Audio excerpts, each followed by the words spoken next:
My son and his wife have hated me for 17 years.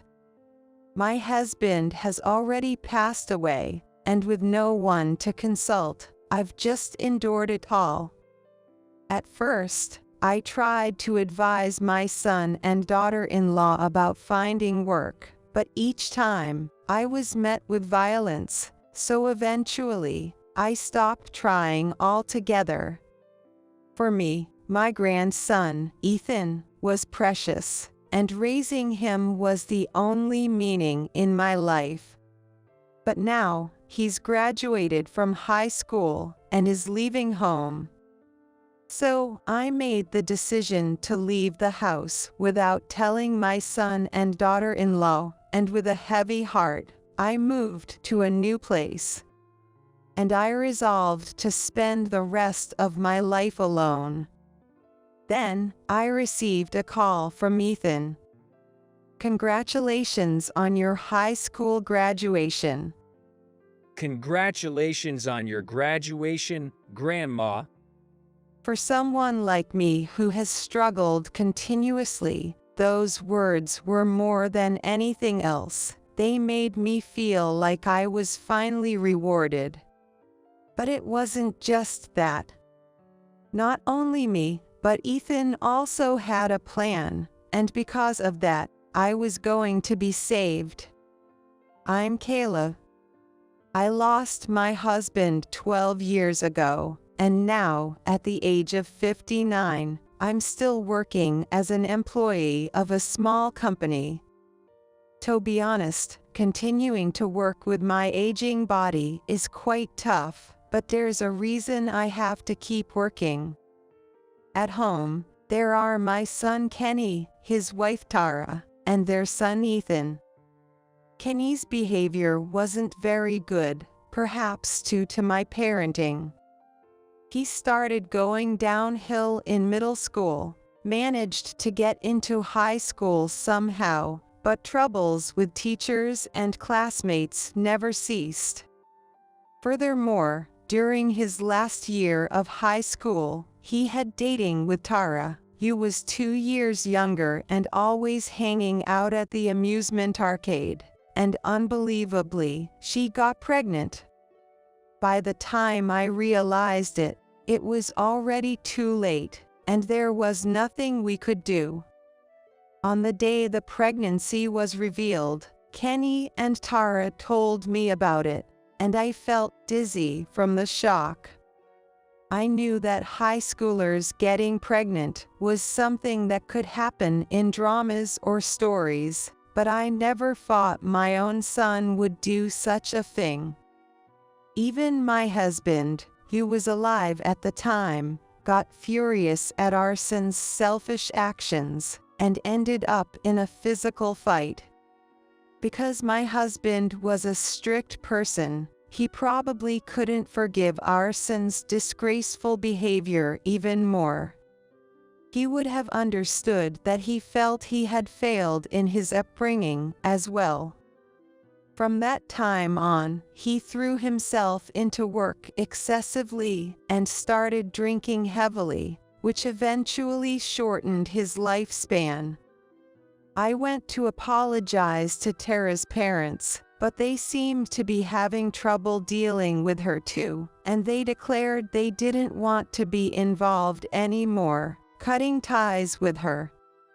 As a result, Tara, who had nowhere else to go, naturally ended up living in my house. Even after Ethan was born, they didn't attempt to move out. And they lived a life where they would casually go out and play until late at night, then come back and ask me for money. At first, I wanted them to have a sense of responsibility as adults. Regardless of the circumstances, I felt that since we had become a family, we should support each other, and above all, I couldn't let go of the hope that they would become respectable adults. But no matter how much I tried to advise them, they not only turned a deaf ear, but also sometimes resorted to verbal abuse, and in extreme cases, even violence. As such incidents continued to occur, I became more afraid of them resorting to violence than trying to persuade them. Honestly, I felt like I was a failure as a mother. However, with no one else to turn to for advice, my mind was filled with just wanting to get through each day without any problems.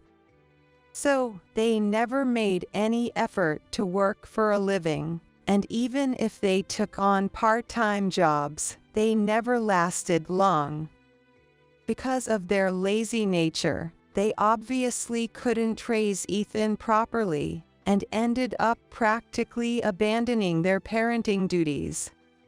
So, I became like a parent to Ethan, and raised him. Children are indeed adorable, and just thinking of Ethan's face gave me the strength to keep going even in the busiest times. And perhaps there was also a sense of atonement. Because I couldn't raise Kenny properly, I wished for Ethan to live happily. Ethan seemed to understand my feelings, as he turned out to be an amazingly easygoing and obedient child. And when it came to the school holidays, I went on a trip with Ethan to Arizona. Why Arizona? Because I had loved the Grand Canyon since I was a child.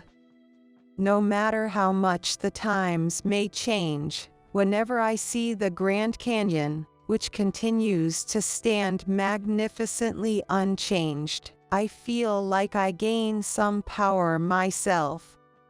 Since my husband died, I was worried about whether I would be able to live a long life. If I were to leave this world before Ethan grew up, I worried about who would take care of him, so I wanted to live at least until he became an adult. That's why I hope to live a healthy and long life by drawing strength from the Grand Canyon. I took Ethan there several times, and he also seemed to have grown fond of the Grand Canyon. Whenever he had the chance, he would pester me to take him to that spot where you can see the Grand Canyon. Thanks to the power of the Grand Canyon, I managed to take care of Ethan without falling seriously ill. Since my son and his wife still didn't take care of their parenting responsibilities, I participated in school events like kindergarten drop-offs and pickups, sports days, and parent-teacher meetings.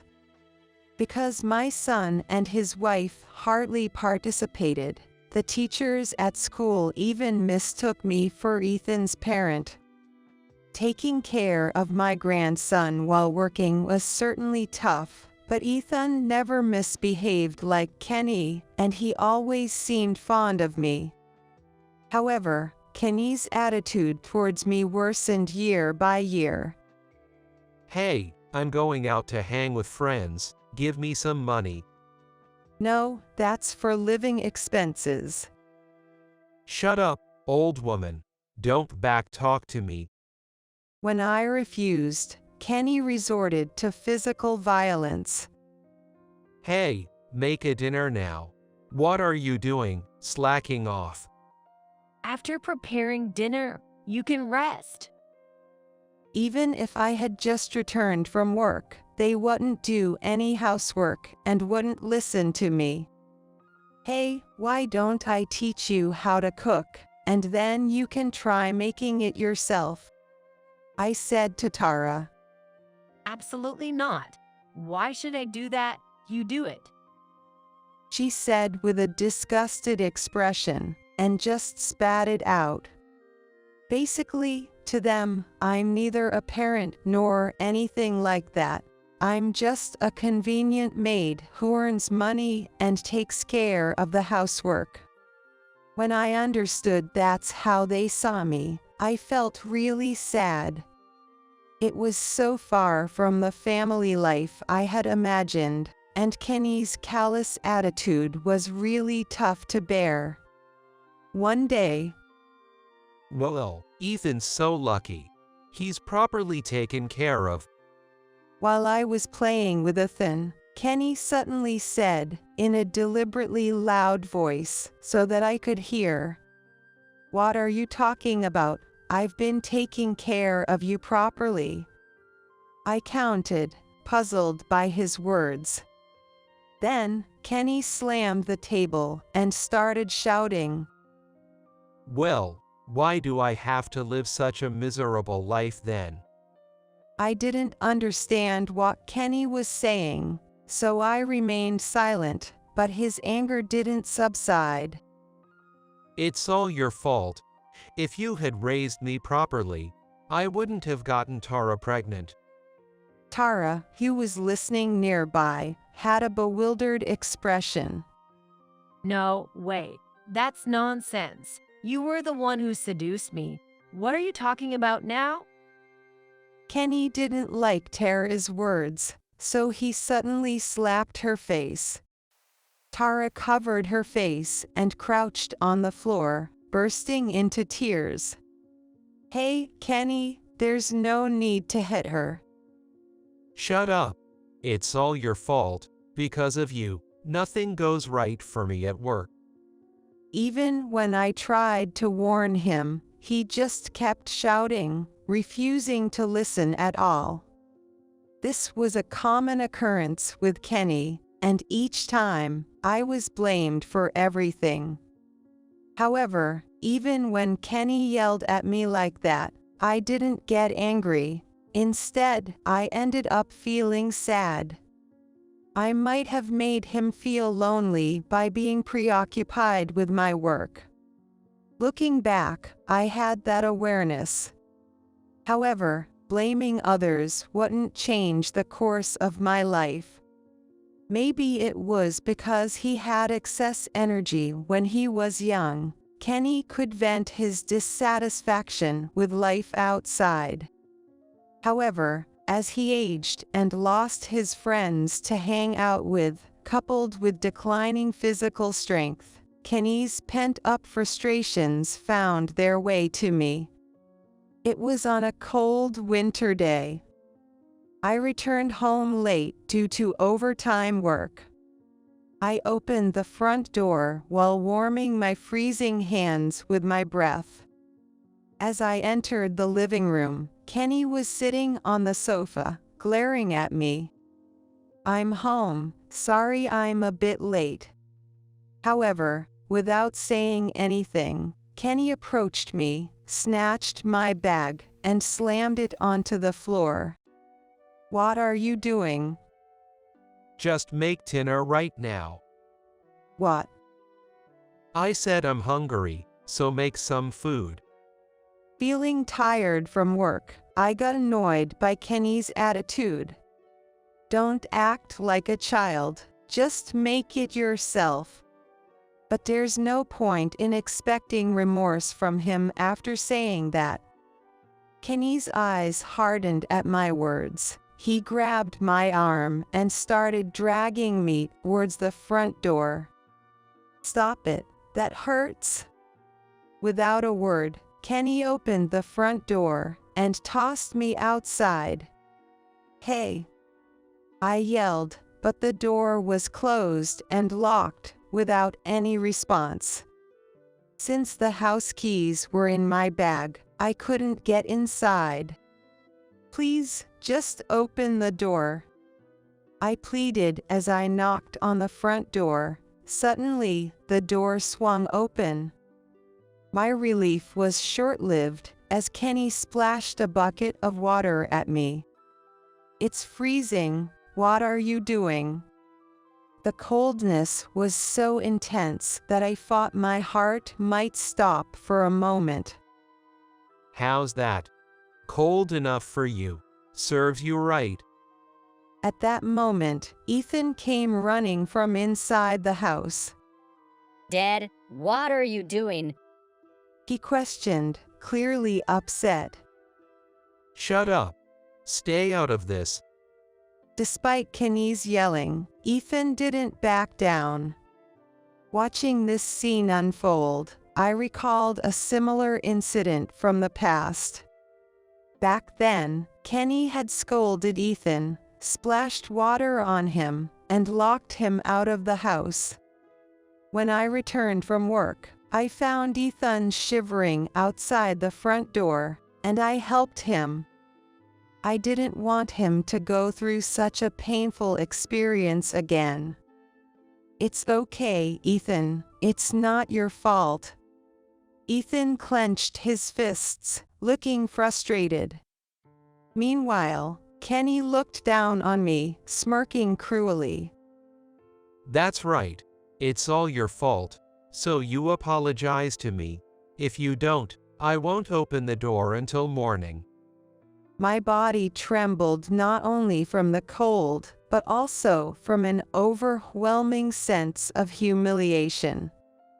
However, I knew that being stubborn wouldn't change anything. Kenny would probably really leave me outside. For the sake of raising Ethan, I had no choice but to endure and apologize. I'm very sorry, I said, almost choking the words out as I sat on the cold concrete. Pebbles dug into my knees, and the coldness seeping through robbed my wet body of its warmth. Kenny chuckled satisfactorily and put his foot on the back of my head. That's right, that's good enough. Now, hurry up and make dinner. He laughing as he went back into the living room. Soon after, Ethan rushed over.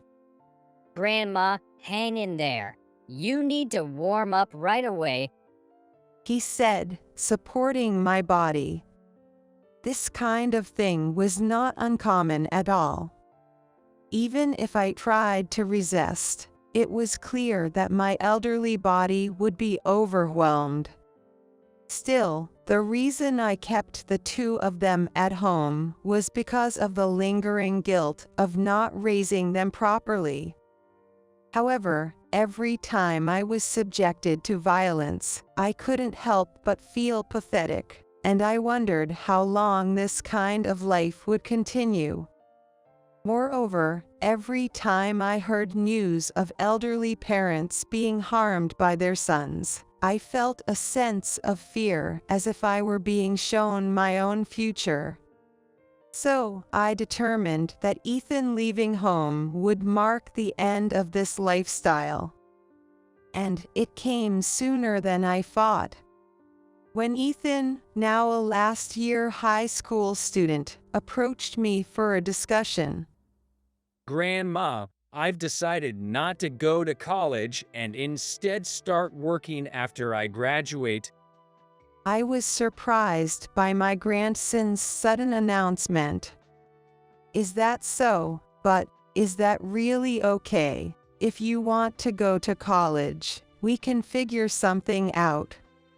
Even when I said that, Ethan shook his head sadly. I'm glad you say that. But Grandma, you're retired, right? And Dad's like that. But don't worry, I'm not sacrificing myself. Ethan's words made my heart ache with sadness. If only I had been stronger. If only Kenny had worked like everyone else. I wouldn't have let Ethan go through this. I'm sorry. I'm really sorry. I apologized to Ethan, tears streaming down my face with regret. Fortunately, Ethan's job hunt went smoothly, and he secured a position at a company in Los Angeles. And since he was going to move into an apartment near the office, Ethan would leave this house as soon as the graduation ceremony was over. Regarding that matter, it seemed that my son and his wife were not particularly concerned. Ever since I heard about Ethan, I had been secretly planning and executing my plan. The day before Ethan's graduation ceremony, as I was getting ready, Kenny brought it up. Hey, tomorrow's the graduation, and we're going. Why? Why? Because he's our son, isn't it obvious? Indeed, there was no problem. However, it felt strange that Kenny, who had never properly taken care of childcare and never participated in school events, suddenly wanted to attend. Still, it would be odd to refuse their attendance for that reason. Fine, then, let's all go together. As I suggested that, Tara chuckled. What are you saying? You don't have to come? She said it coldly. Why not? Why can't I come? I didn't understand their reasoning, so I insisted. Well, you see, graduation ceremonies are quite a big deal. So, I want to dress up nicely and go? That's fine, but why can't I go? Because you'll be in the way. Why would I be in the way? Listen, they'll take photos, right? And then you'll be in them too. Got it? It would ruin a good photo to have an old lady like you in it. Tara's unreasonable argument made me angry. If they wanted to celebrate Ethan's graduation without me, I would quietly step aside. But Tara was dismissing me just to satisfy her own need for approval. I've never received a word of thanks from my son and his wife. It's not like I need such words, but I at least wanted to celebrate Ethan's new beginning. Please, I really want to attend his graduation ceremony. Yo, I know. I didn't go to my high school graduation ceremony because of you. All because of you. Exactly. You're really shameless. Consider your age and act accordingly, won't you? I gave up trying to convince them there. If I kept arguing, the next thing would be ruthless violence. So, I had no choice but to suppress my feelings and back down. Grandma. Ethan said, his face contorted in sadness. It's okay, Kenny's right after all. Grandma should stay at home. And then, the day of the graduation ceremony arrived. As soon as the ceremony was over, Ethan would board a plane and head to the company in Los Angeles, where he would move into the apartment. And since I'm also advancing with my plans, today might be the last time I see them in my life. Grandma, I'm off. Take care, all right. And then, my son, his wife, and Ethan left the house. After seeing them off, I immediately made a call. Thank you for always helping us. I have a change of plans. Since my son and his wife are away, I'd like to move my belongings now. Is that possible? Thank you very much. As soon as I hung up the phone, I started preparing for the move. A few tens of minutes later, when the moving company arrived at the house, I handed over the essentials and left the house myself. Yes, just like Ethan, I was starting to prepare to graduate from this life. I've already informed the company, and the new place is also ready. I really wanted to tell Ethan, but I couldn't bring myself to do it because I didn't know how Kenny would find out. If my departure became known, my son and his wife would never forgive me. It's because I'll lose both the money and the housekeeper at the same time. Originally, I had planned to move out when Ethan finished his graduation ceremony and my son and his wife were away. However, since they left unexpectedly, I saw it as an opportunity. While I did have some regrets about Ethan, I believed he could manage well on his own. I thought I could handle my own situation by sending a letter. That's why I decided to take care of myself. And my plan worked out well. Without being noticed by the two of them, I was able to move to my new place safely. It's located right near that spot in Arizona where you can see Grand Canyon well. Since I was going to live alone anyway, I had always wanted to live while looking at Grand Canyon until the end of my life. But that wasn't the extent of my plan. As I was taking a breather in my new place, Kenny called me. "What's up? Is the graduation ceremony over already?" Don't play dumb. Over the phone, Kenny is yelling angrily. When I got home earlier, the real estate company showed up and told us to get out of the house. What's going on? Just as they said, I put the house up for sale. Luckily, they found a buyer quickly, so you guys should move out soon. Why are you selling our house? Have you lost your mind or something? It's to graduate. I've already moved out myself, so deal with the rest yourselves. Yes, I was not only moving out, but also putting my own house up for sale. Even if I left the house, I was worried that my son and his wife would continue their lazy lifestyle as long as they lived there. Despite receiving such terrible treatment, somewhere deep down, I hadn't given up hope that Kenny would become independent. However, I realized that wouldn't happen as things were, so I decided to put them in a crisis situation. That way, Kenny would have no choice but to work for his own livelihood, and Tara would naturally start supporting him. Will my plan actually work? At this stage, I don't know. Still, it should be better than continuing to live in the same place forever. But it seems Kenny hasn't realized my intentions. He's still complaining over the phone.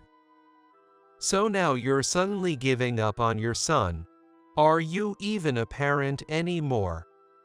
I've graduated from being a parent. Don't spout nonsense. What about the money? You sold the house, right? Where did that money go? I got all that money for my retirement funds. Finally understanding his own situation, Kenny starts crying pitifully.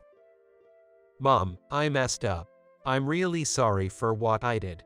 So please don't abandon me. It's too late for me to get a job now. Upon hearing my son's feeble words through the phone, my heart wavered for a moment. But I quickly composed myself and hardened my heart. I'm not blaming you for what you've done. I also feel like I've made you lonely. That's why I want you to become independent. I'm getting old. Well, at least tell me where you moved to. It's not fair that we can't even meet. I won't ask you for money, just tell me. No, I can't trust your words. Just live happily with Tara. That's all I can say to you. Mom. This is the last time we'll talk. Make Tara happy. Goodbye. With those words, I hung up the phone. I set Kenny's calls to be blocked, turned off my phone, and lay down on the floor. Outside, it was already getting dark. The colors of the sunset streaming through the curtains are painting the white ceiling with a faint peach hue.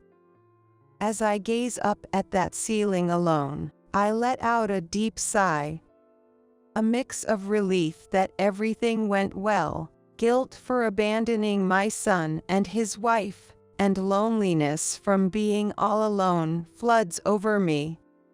Memories start flowing naturally in my mind, almost like they are being projected onto the white ceiling like a screen. These include the first time I met my husband, the day Kenny was born, the day Tara came into our home, the day my husband passed away, and the memories with Ethan.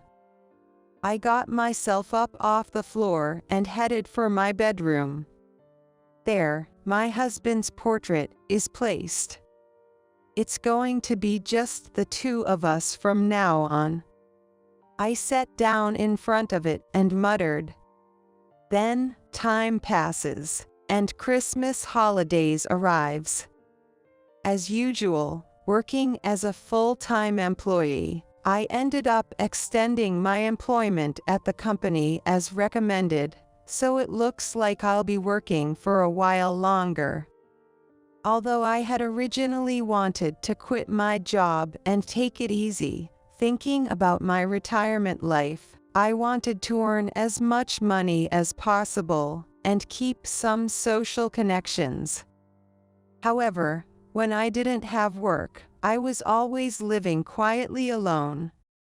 Today, in preparation for my vacation, I headed to the market near my house to buy groceries. It used to be the place where Ethan and I often looked at Grand Canyon. Now, due to its convenient location, it had become a local market and park. After finishing shopping and gazing at Grand Canyon, I suddenly received a call from an unknown number. I hesitated for a moment whether to answer, but I decided to pick up. Hello. Hello, Grandma. It's me, Ethan. Hi, Ethan. What's up? I exclaimed, surprised to the point of startling myself with my own loud voice. Since Ethan didn't have a cell phone back then, he shouldn't know my phone number. I got one right after I started working. I made sure to jot down your number because I definitely wanted to call you. I'm sorry for leaving without saying anything. No, I knew about it. I happened to overhear you talking to the real estate agent. I thought it wasn't good, but I found the documents you were hiding and wrote down the details. Really, I had no idea, but I'm glad. I've been worried about him for so long, I admitted, feeling relieved to hear Ethan's voice after such a long time. So, since you're calling now, does that mean you're already on vacation from work?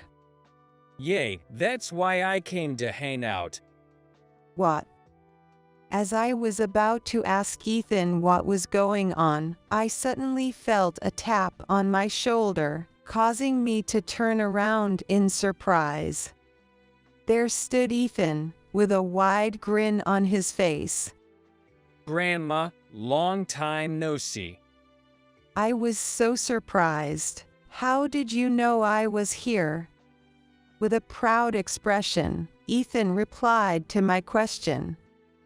I went to the address you wrote down, but you weren't there. But I just had a feeling you'd be here. Remember how you used to bring me here all the time? The surroundings have changed a lot, though. Yay, that's right. You're right.